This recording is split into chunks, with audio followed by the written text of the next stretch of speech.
Eto si Jesus Palsis.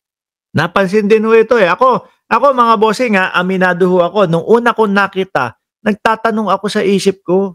Tinatanong ko, "Ano ba 'to, sedition ba ito? Inciting to sedition ba 'tong ipinost ni, Jimmy Bondoc or wala lang o siguro ganito?" Ngayon siyempre meron po mga abogado, mga kababayan, ayan po. May mga abogado na nakapansin po talaga diyaan sa ipinost ni Jimmy Bondoc. "Boss, Mark, tuloy ba ang sahod ni Tobats? Dapat stop na," sabi ni Henry Perduigueros. Oh, dapat nga eh.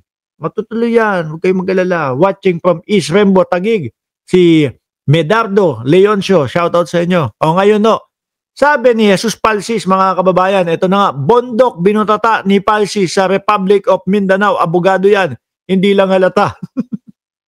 Anak ng toko na yan.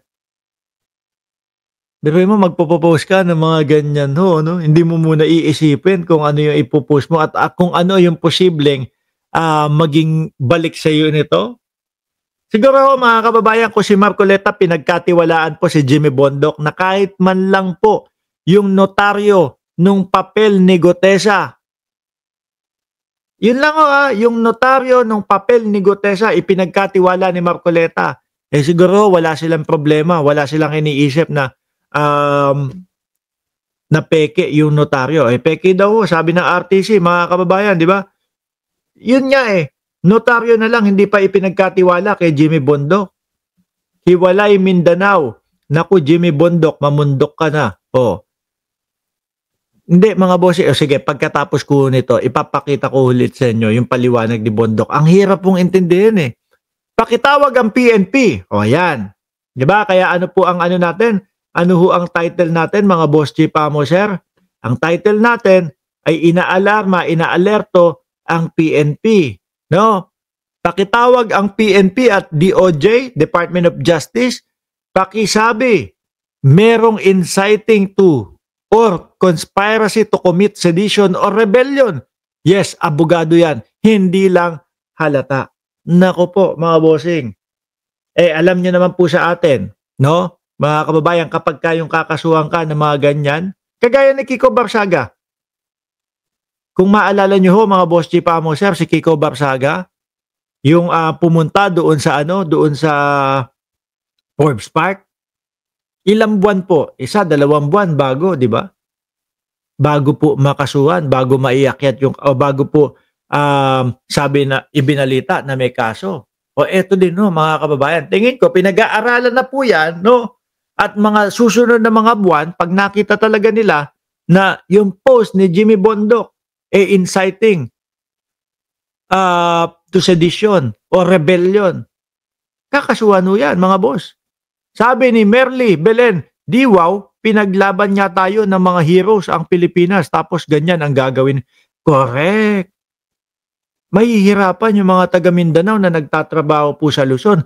At ako naniniwala ako, mga kababayan, hindi po lahat ng mga taga Mindanao gusto itong isinusulong nung isang hindi taga Mindanao na si Jimmy Bondoc. Pag siya ang attorney mo, unang hearing sabi ni Caroline Makino, pag siya ang attorney mo, unang hearing, talo ka na agad. Grabe ka naman kay Jimmy Bondoc. Sa akin lang, no? Ang layo ko sa inyo, Bondoc, na magsama kayo ni Marcoleta, na magnotaryo na lang kayo sa Quiapo. Nako. Kung si Marcoleta ho, Sir Bench Uy, ano sinasabi? Lowest rank ng pagiging lawyer si Marcoleta? Ayoko na lang humusga, ayoko na lang po magsalita. Kayo na po ang magsalita. No, kung saan nyo, kung kayo po bilang manonood, bilang po nakatutok lagi sa mga politika ng Pilipinas, mga kababayan, ano po ang masasabi ninyo dito kay Jimmy Bondoc? Ano po ang ranggo nito sa tingin ninyo sa pag-aabogado, mga bossing? Huwag nyong huwag nyong diinan si Bondoc, si Jimmy. Kasi medyo ho yan, malungkutin ho yan. No? Maramdamin ho yan, baka masaktan nyo. Lahat ng DDS na hawa-hawa na, mga baliw. Bakit mo pa kukuning abogado si Bondoc kung alam mo na talo ka na? Parang si din yun, Topacio, no? Bakit mo kukunin si Topacio? Kung alam mo na yung mga kliyente puro puro nakulong o nasa loob na. Nagtago tapos nasa loob na ngayon. Iba na ho kasi ngayon. Hindi na uubra yung, tago-tago. Mahuhuli at mahuhuli ka, 'di ba? Ngayon naman ho mga bossing, babalik lang tayo doon sa mga nangyaring rally ho nung isang araw, 'no? Madami pa ho ito. Tingnan niyo naman ho mga kababayan. Tingnan niyo naman po mga bossing. 'Wag po kayong magtataka kung, isang araw, talagang sabihin na wala na, bawal ng mag-rally sa Maynila. Bawal ng magkaroon ng mga ganito-ganito, 'no? Huwag po kayong magtataka kung gano'n ang mangyari. Bakit po? Tignan niyo ginagawa mga boss, rally ho, ng korapsyon. Kumbaga 'pag sinabi mong nakikipag-rally ka, nakikipaglabang ka para sa korapsyon, ayaw mong nasasayang, nawawala, nananakaw yung pera ng bayan. Pero tingnan niyo ho ang ginawa, binababoy nila ang Maynila, Nung isang beses, September 21, ang ginawa naman ho mga kababayan is mga traffic light naman ang sinisira. Yung mga traffic light ba na yun ang korap? Eto ba na mga pader na ito korap? Hindi. 'Di ba? Hindi ba pwedeng makapag-rally nang walang sinisira o dinudungisan, nang hindi na kinakailangan ng gobyerno na gumastos para linisin yung pinagralihan ninyo?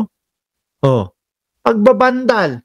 Pagka isang beses, biglang sinabi ni Mayor, ni Yorme, nako, ayaw na natin ito. Yung mga sumisira naman ng Maynila, yung mga bumababoy naman ng Maynila, hindi naman mga taga Maynila. Pupunta dito, bababuyan, sisirain. Pinapaganda nga ho ni Yorme. Tapos ganito ang gagawin ho, mga kababayan. Kaya ho ako naniniwala, madami yung mga sumasama sa rally, bayad lang talaga 'Di ba?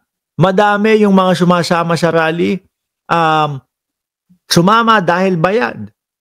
Ganyan Hindi alam kung ano yung totoong ipinaglalaban. Yung mga sumasamang ganyan, yung mga nasisingit, 'di ba?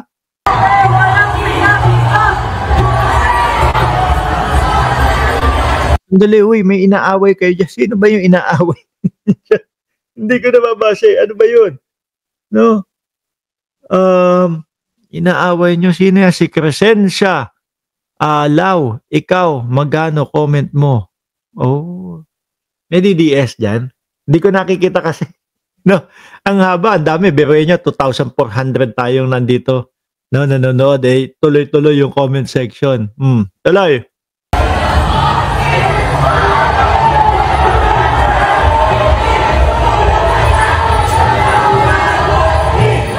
Ayun wag niyo sisipain, hayaan niyo lang siya diyan, bahala kayo, sagutin niyo na sagutin, basta hayaan niyo lang diyan.